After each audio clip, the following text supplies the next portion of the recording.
స్నేహభావం కుటుంబంలో ఒకరుగా ఎలిజిబుల్ అయిన ఈ సూరిబాబు అనే ఆయన 29వ వార్డు రామజోగపేట ప్రాంతానికి చెందినటువంటి ఒక కొంచెం కాలు బాలేని వ్యక్తి. ఇప్పుడు తన పరిస్థితి మన గతంలోనే చెప్పారు. అది నాకు ఆ రోజు నేను క్లియర్గా వినలేదు. ఏంటి సూరిబాబు నీ పరిస్థితి? నా పరిస్థితి ఏంటంటే నాకు కాలేజ్ ఉంటుంది, నాకు గవర్నమెంట్ ఏ సహాయం లేక ఏదో చిన్న చిన్న పనులు తీసుకున్నాను. గవర్నమెంట్ నీ పెన్షన్ రావట్లేదా? పెన్షన్ రావట్లేదు. దేని కారణం? పెన్షన్ అవ్వట్లేదు. డాక్టర్ అడిగితే నేనే ఆలోచన చేసాను, మంచిగా జరిగింది అన్నాడు. అంటే చాలాసార్లు తిరిగాం కానీ అవ్వలేదు. నీకు ఎంతమంది పిల్లలు? మాకు ఇద్దరు ఆడపిల్లలు. ఇద్దరు ఆడపిల్లలే. ఇద్దరు ఆడపిల్లలకి పెళ్ళిళ్ళు అయిపోయా? పెళ్ళి అయిపోయి ఇప్పుడు ఎవరెవరు ఉంటున్నారు? మా ఆవిడ నేనే సొంత ఇల్లు ఉందా? భారతి హాస్పిటల్ బ్యాక్ సైడ్ ఇల్లు అమ్మేశారు కదా? సరే,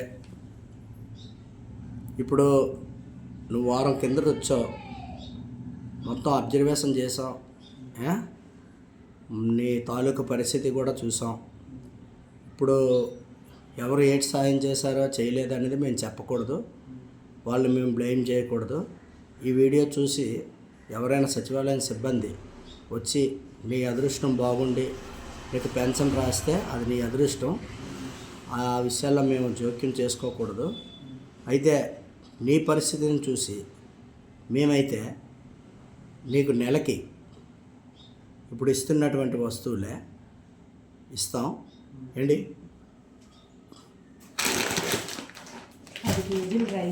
10 కేజీలు రైస్,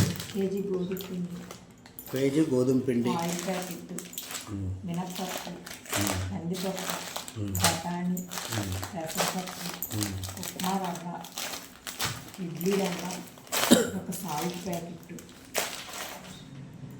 అంతేనా? సర్ఫ్ ప్యాకెట్కిను ఇంకోటి ఏమన్నా 2-3 ఒంటి సబ్బులు 3 ఇచ్చారు. ఇంకా నీకు 2-3 ఐటమ్స్ సర్ఫ్ ప్యాకెటా?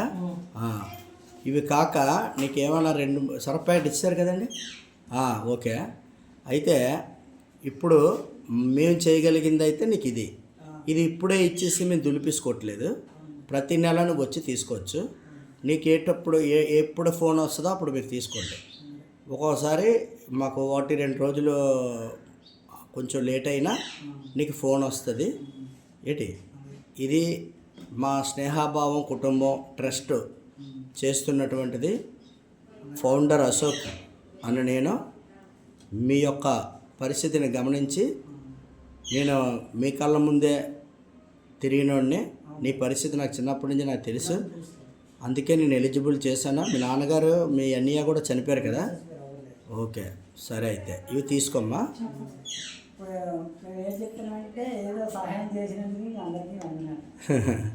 సరే, పర్లేదులే. అందరూ చల్లగా ఉండాలి. ఓకేనా? బాయ్.